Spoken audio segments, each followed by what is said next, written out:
Les municipales à Angoulême connaissent une vive accélération à travers le plan de déplacement urbain de l'agglomération. Avant-hier, le tribunal administratif de Poitiers l'a suspendu en raison d'un vice de forme. L'occasion pour Vincent You, l'opposant d'hiver droite à l'actuel maire de la ville, de monter en régime. Maëlys Chauvin, Cécile Landais. Qu'on soit pour ou contre le PDU du Grand Angoulême, la justice a tranché en prononçant sa suspension. Et ça, 1 an avant les municipales, c'est une victoire pour Vincent You. Celui qui prétend à la mairie angoumoisine ne s'en cache pas.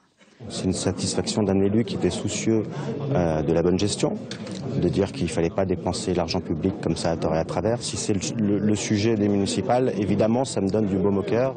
Pour l'actuel maire, c'est une manipulation de la droite. À l'origine de la suspension, une loi votée sous Sarkozy, mais des décrets d'application qui n'auraient pas été signés. Vincent You, lui, aurait eu l'information.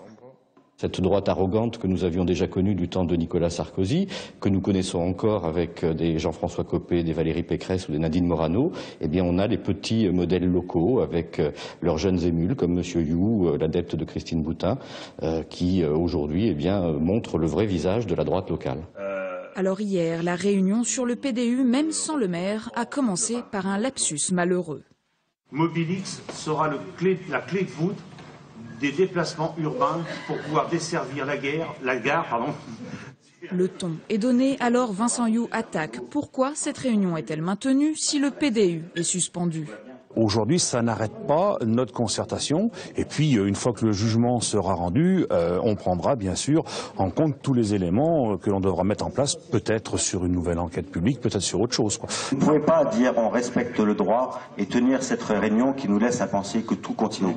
Nous sommes dans une réunion politique, donc je n'ai plus ma place parmi vous. Je vous souhaite une bonne soirée. À Angoulême, la campagne des municipales de 2014 est bel et bien commencée.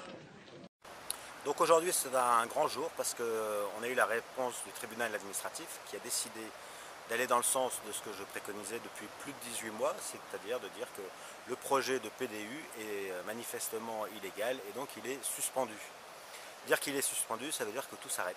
Ça veut dire que depuis 18 mois où on travaille, on est nombreux à travailler, on a fait du porte-à-porte, on a fait une pétition, on est allé voir les gens, on a travaillé sur le fond, on a réfléchi à les alternatives. Et on s'est aperçu que le problème de ce PDU, c'était surtout qu'il n'y avait pas de dimension financière. On ne savait pas précisément combien ça coûtait. À un moment, au début, c'était 46 millions, après c'était 103, maintenant c'est 102. On sait que dans ces cas-là, ça risque d'être 150 à la fin. Et on ne savait pas si on allait le financer. Il y avait un risque que ça soit porté par les taxes sur les ménages et sur les particuliers.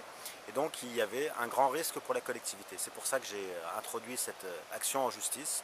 Aujourd'hui, c'est une grande satisfaction de voir que le droit est dit. Alors maintenant, la balle est dans le camp de Philippe Lavaux. Le président du Grand Angoulême doit prendre ses dispositions. Ce n'est plus une question d'être de droite ou de gauche, c'est une question de savoir qu'est-ce qu'on fait du droit. Le droit, ce n'est pas une option, c'est la base de notre fonctionnement. Et donc, je vais le rencontrer vendredi pour lui dire qu'il doit prendre les choses au sérieux.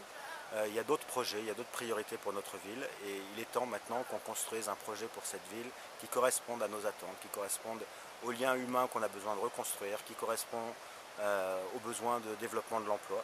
Il y a plein de choses à créer. Aujourd'hui, on a une première victoire. Ça permet d'avoir une dynamique qui se lance pour tous, pour qu'Angoulême retrouve une aura qu'elle n'aurait jamais dû perdre.